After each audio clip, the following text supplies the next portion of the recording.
안녕하세요. 한국나노기술원 김성수입니다. 오늘 4차 산업시대 벤처기업의 개방형 혁신 R&D 전략에 대해서 공공기술 이전을 통한 R&D 참여 중심으로 말씀드리겠습니다.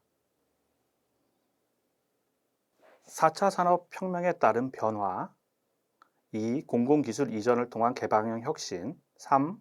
정부 R&D 사업 참여 팁 10가지를 알아보고요. 4. 정부 R&D 사업 현황 및 제한 전략 12가지를 알아보도록 하겠습니다. 지금이 현재 시기적으로 6월인데요.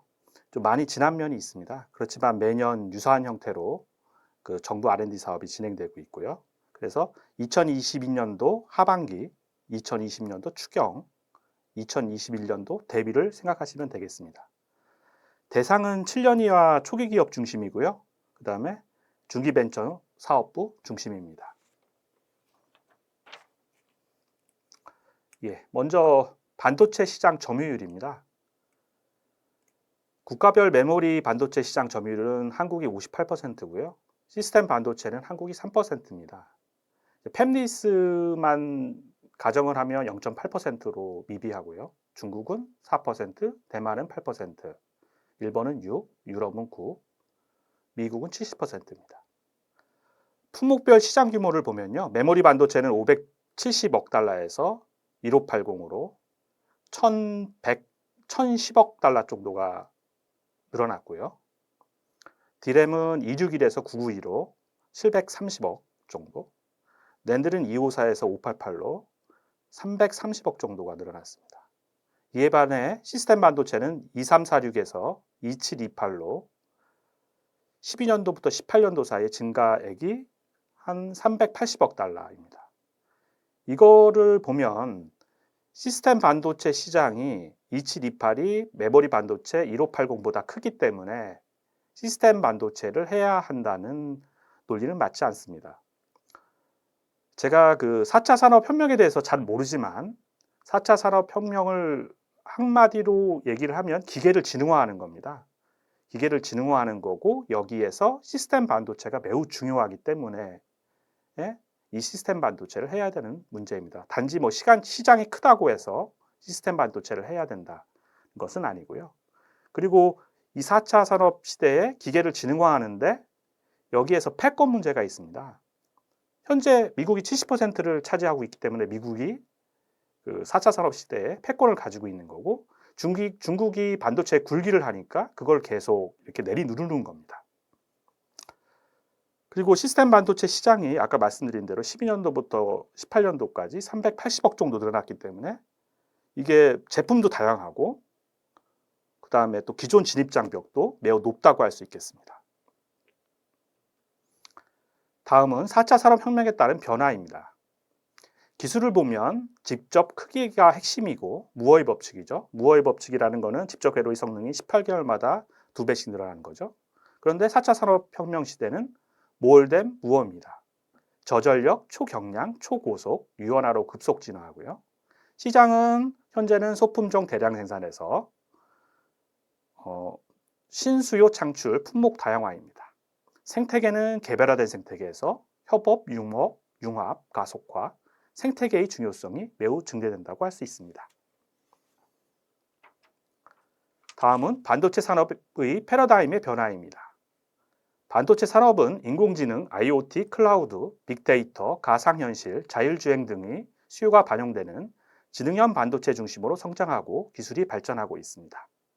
그래서 2000년도에 통신 컴포넌트, 2010 스마트폰 시스템 반도체, 2020년도 인공지능 차세대 지능형 반도체, AI 반도체로 진화하고 있는 겁니다.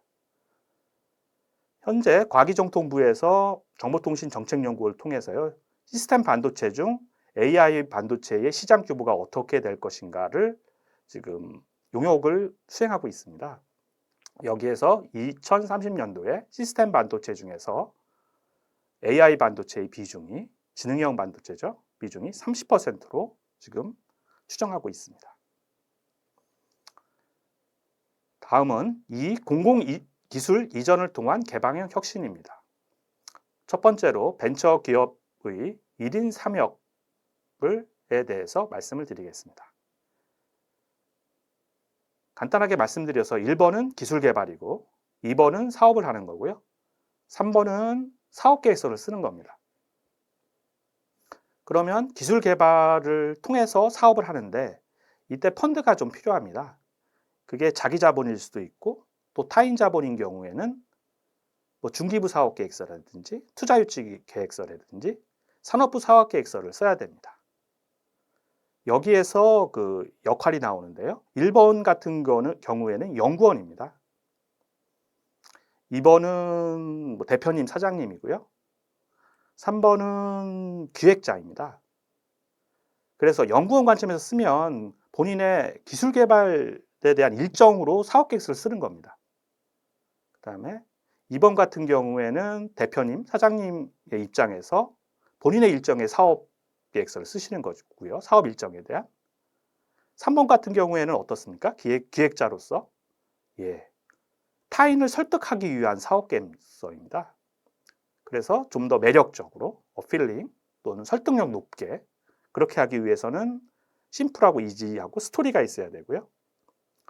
이게 되게 쉬운 말씀만 같아도 이제 대표님이 아시는데 그 보통 연구를 하시는 엔지니어 분들이 1번 관점에서 많이 쓰시고요. 안 그러면 2번 관점에서 많이 사업 계획서를 씁니다. 그런데 이건 철저하게 연구원, 대표님, 기획자로서 좀 더 매력적이고 설득력 높은 심플, 이지, 스토리 관점에서 사업 계획서를 써야 된다는 얘기입니다. 다음은 먼저 시작하기 전에 그 오픈 이노베이션에 대해서 12간지를 예를 들어 가지고 좀 설명을 드리겠습니다. 12간지가 자축, 인묘, 진사, 오미, 신유, 수레지 않습니까? 여기에서 12마리의 그 동물들이 경주를 했습니다. 경주를 해서 순서를 정하는데 자가 쥐입니다. 축이 소고요. 소는 부지런하고 욱직하고 성실하지 않습니까? 이른 아침부터 출발하겠죠. 경주를 하니까요. 근데 쥐는 어떻습니까? 연구하고 분석하고 자기의 자원, 인적, 물적 자원을 좀 효율적으로, 그러니까 소의 특성을 분석해서 안 겁니다. 그래서 소의 머리 위에 새벽에 더 일찍 일어나서 소의 머리 위에서 있다가 결승선에 도착해서 소의 머리에서 팔짝 뛰어내려서 1등을 한 겁니다. 경주에서. 그래서 쥐가 자축, 인묘, 진사, 오미, 신유술에서 1등 첫 번째로 쥐가 오게 된 이소부화가 있습니다. 어떻게 말씀드리면 이게 얍삽한 겁니다. 얍삽하다는 게 염치 없이 얕은 꾀를 써서 제 이속만 챙기는 거지 않습니까? 그렇지만 다른 면에서는 외부의 강점을 좀 활용하는 오픈 이노베이션으로 볼 수 있다는 이야기입니다.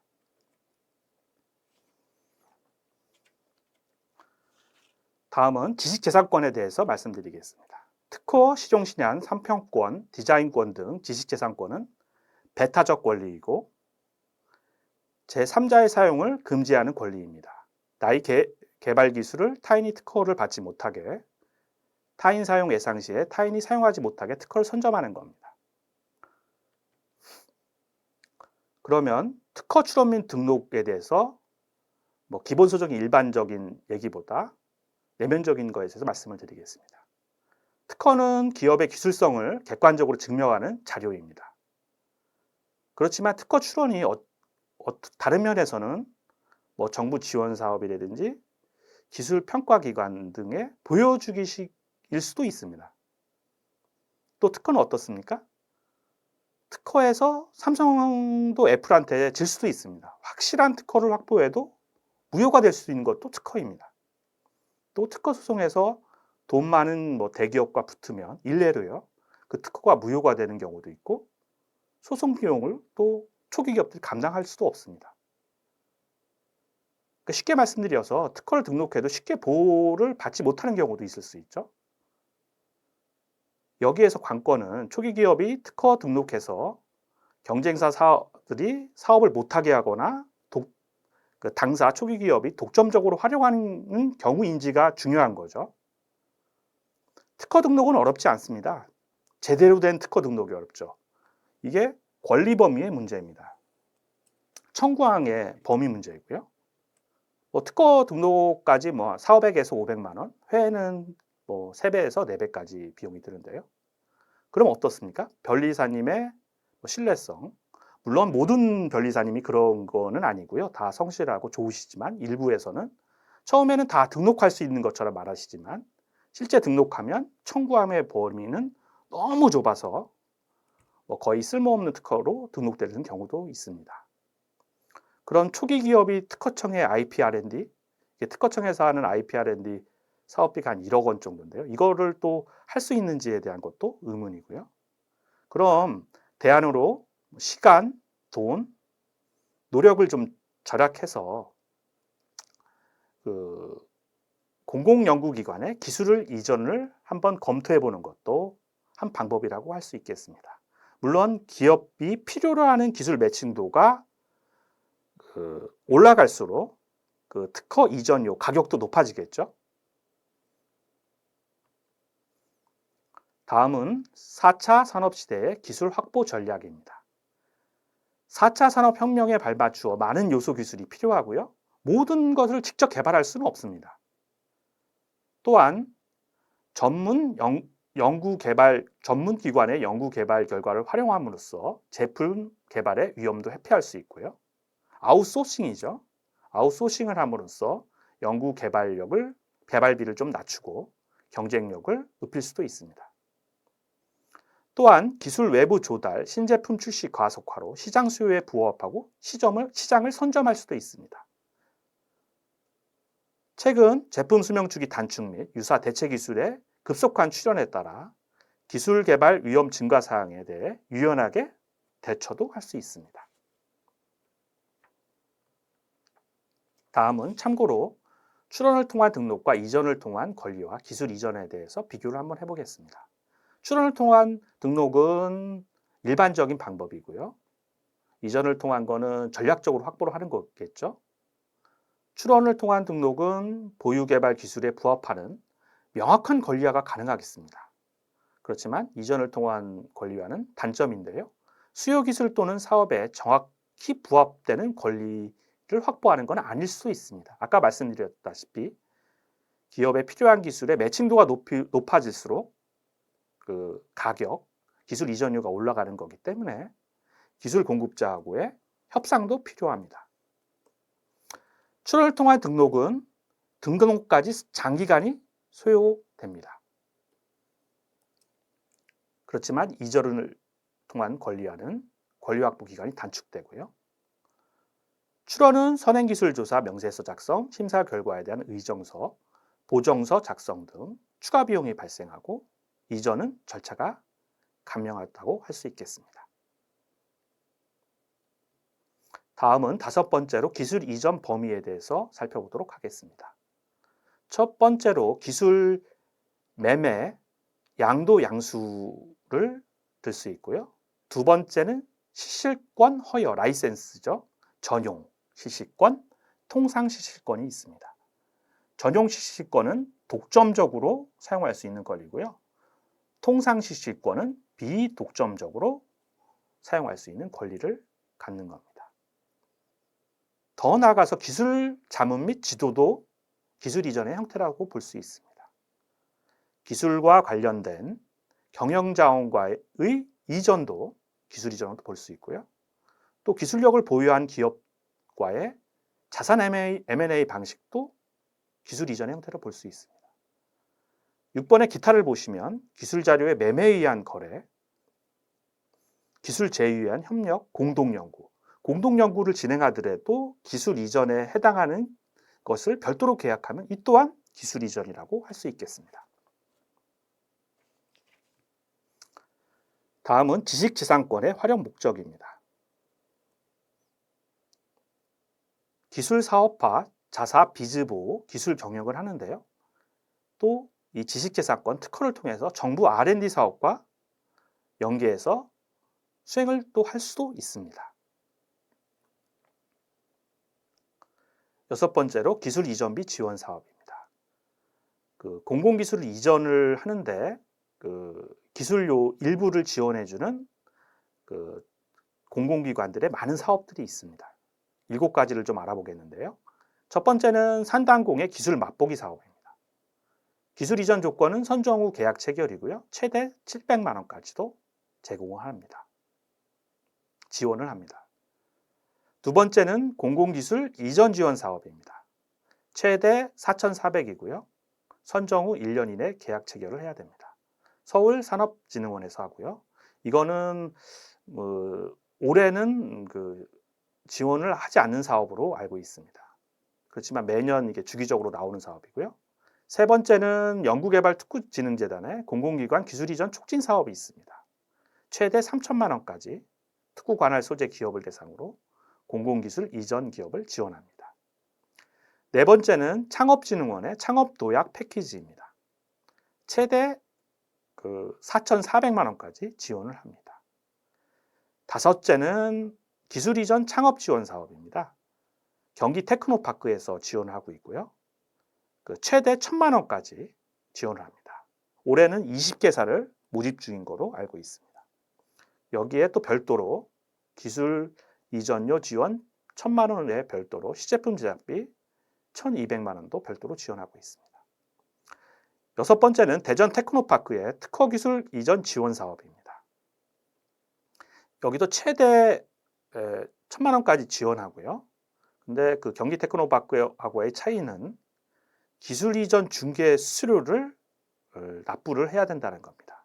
만약 A라는 공공기관이 B라는 기업한테 기술 이전하면 A라는 공공기관은 기술 이전 지원금의 10% 이상을 수수료로 납부해야 되는 것입니다. 일곱 번째는 중소벤처기업진흥공단의 기술 이전료 지원 사업입니다. 3년 평균 매출액 120억 이하의 제조 소기업을 대상으로 하고 있고요. 최대 1,500만 원까지 지원을 하고 있습니다.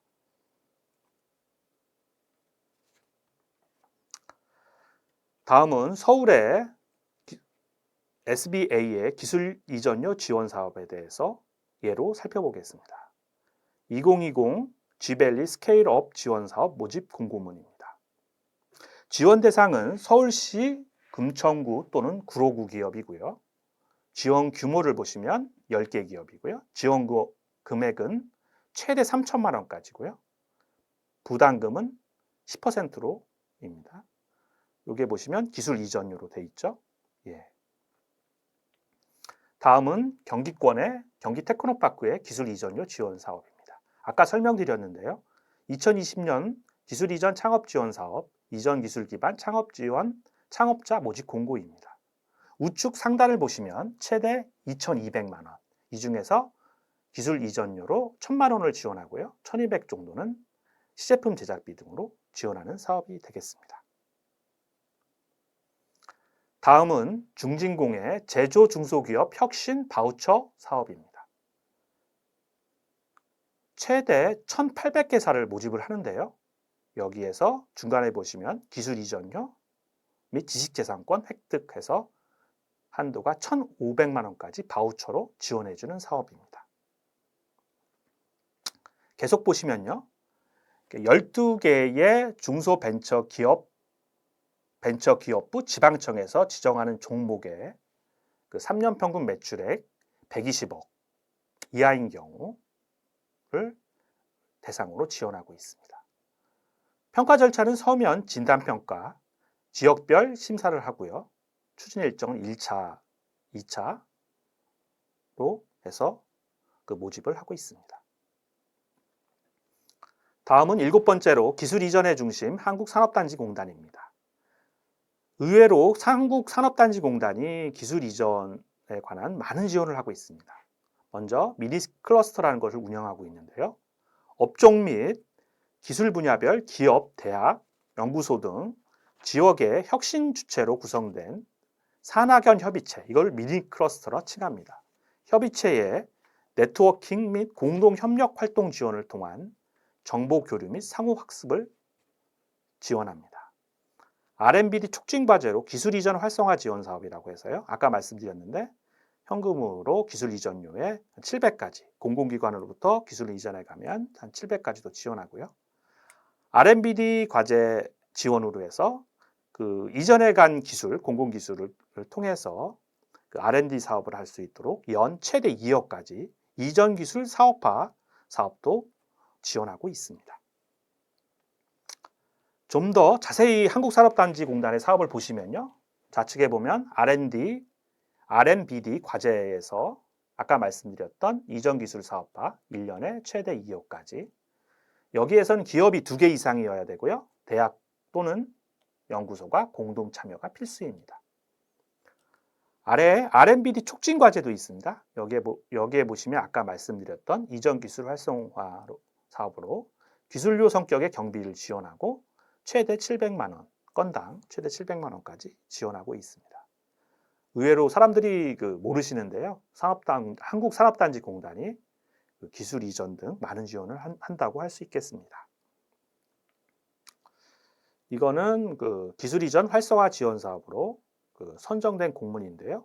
한 5천만 원 정도의 기술 이전료가 발생했는데 거기에서 700만 원을 산단해서 지원하는 프로그램이고요. 자부담으로 4,300을 기업에서 자부담한 내역이 되겠습니다.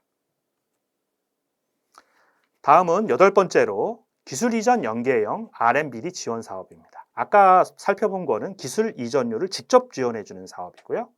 여기에서는 공공기술을 이전을 하여 그거로 R&BD, 기술 개발을 하도록 지원해주는 사업입니다. 첫 번째로 R&D의 재발견입니다. 최대 3.5억까지 28개사를 올해 지원하고 있고요. 키아트에서 하고 있습니다. 두 번째로 이전 기술 사업화입니다. 아까 말씀드렸던 건데요. 한국산업단지공단에서 최대 2억까지.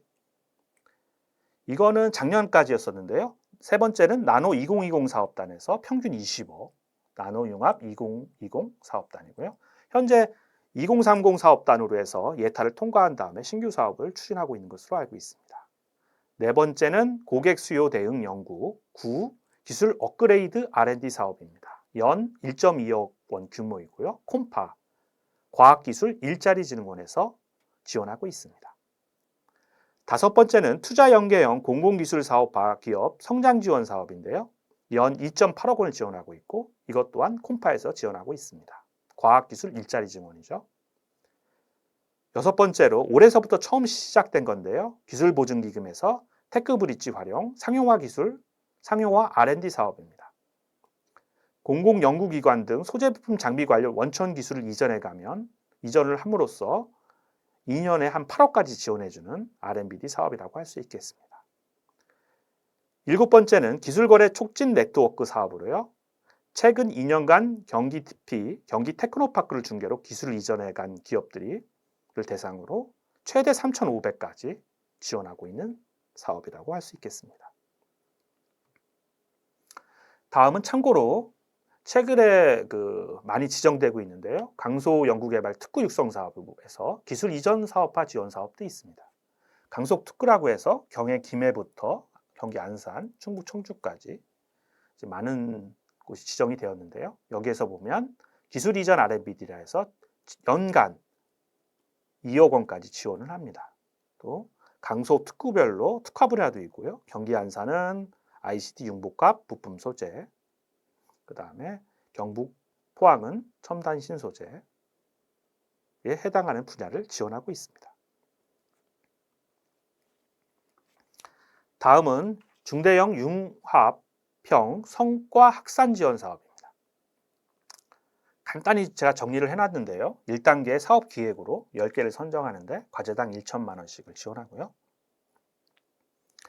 2단계로 중대형 융합형으로 10개 중에서 1단계 10개 중에서 3개를 선정합니다. 그래서 과제당 7.2억씩 해서 2.5년으로 최대 18억까지 지원하고요.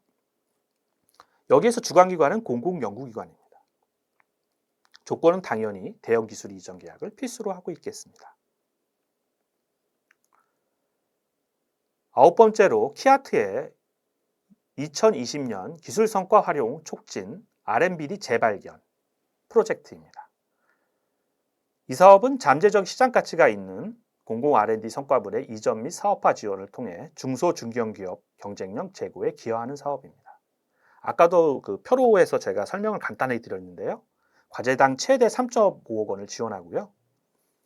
기술은행, 키아트 기술은행에서 등록된 공공연구기관의 기술 또는 한국산업기술진흥원, 여기가 키아트입니다. 공고된 기술 나눔, 기부 채납, 기술 실탁을 통해 기업에 이전되는 기술을 지원한다고 할 수 있겠습니다. 다음은 기술 이전 연계형 금융지원, 기술보증기금 지원 내역입니다. 1단계로 지식재산 인수자금을 지원하고요. 2단계로 기술 완성화 자금, 3단계로 양산자금을 지원합니다. 신청 금액이 3억 초과냐 3억 이하로 구분해서 기술평가, 보증심사에서 B등급 이상인 경우에 보증서를 발급해 줍니다. 다음은 11번째로 기술 이전 연계형 금융지원 신용보증기금에 대해서 말씀드리겠습니다. 이전 자금을 보증해 주는데요. 지식재산 이전받은 기업에게 IP 도입 및 추가 개발 비용으로 5억 원 한도로 지원을 합니다. 또한 우대보증으로 발명진흥회에서 스마트3라는 게 있는데요. 여기서 B등급 이상인 경우에 특허권 1억 원, 실용실양권 5천만 원 우대보증을 또 해주고 있습니다. 12번째로 지식재산권 기반 기술사업화 프로세스에 대해서 설명드리겠습니다.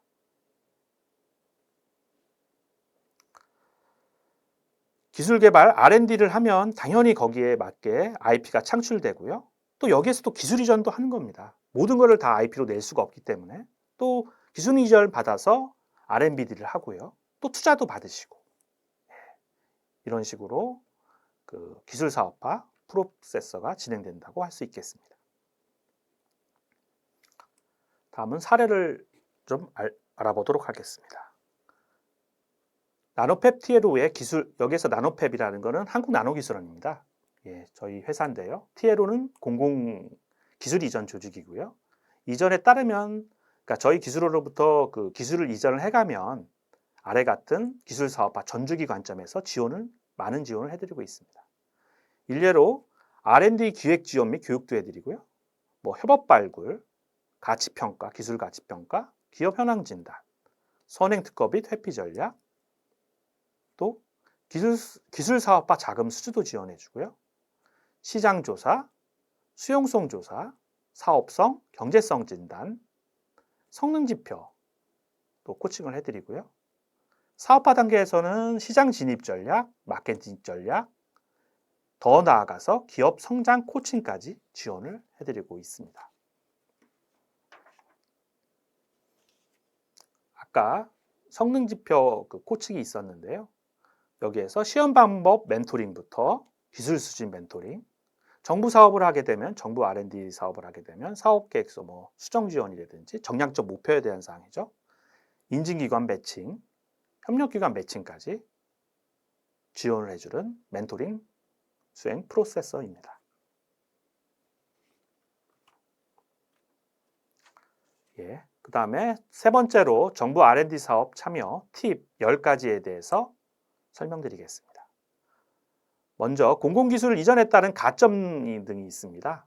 그 창업성장 기술개발, 디딤돌 창업에서요. 최대 가점이 5점인데 여기 하단을 보시면 최근 3년 이내에 정부 출연 연구기관, 대학 등으로부터 기술 이전 계약을 체결한 경우에는 기술 이전 계약서 사본을 제출하면 1점이 있습니다. 예. 뭐 과외로 좀 볼까요? 2019년도에 1번을 보시면 2019년도에 소재 부품 장비 강소기업 100 올해도 모집을 하고 있죠. 여기에 선정이 되면 가점이 5점이 있고요. 최종 단계 미선정 기업한테는 3점. 그 다음에 세 번째 K유니콘 후보 200 프로그램. 지금 모집을 해서 평가가 진행 중이죠. 그래서 예비 유니콘 인증서를 받으면 3점. 벤처기업 인증, 이노비즈 인증, 경영혁신형 인증서, 메인비즈 최대 2점이고요. 또 여성기업인 경우에 1점도 있습니다. 좀 더 볼까요? 예, 특성화 고등학교하고 산학협력 체결을 한 경우에 또 1점이 있습니다. 좀 더 보시면 여기 좀 잘 안 보이시는데 직무발명 보상 우수기업 또는 지식재산권 인증기업 이따 설명드리겠습니다. 이런 경우에도 1점이 있고요. 예. 그래서 최대 5점, 성과평가 포함해서 8점까지도 인정되는 가점이 있습니다.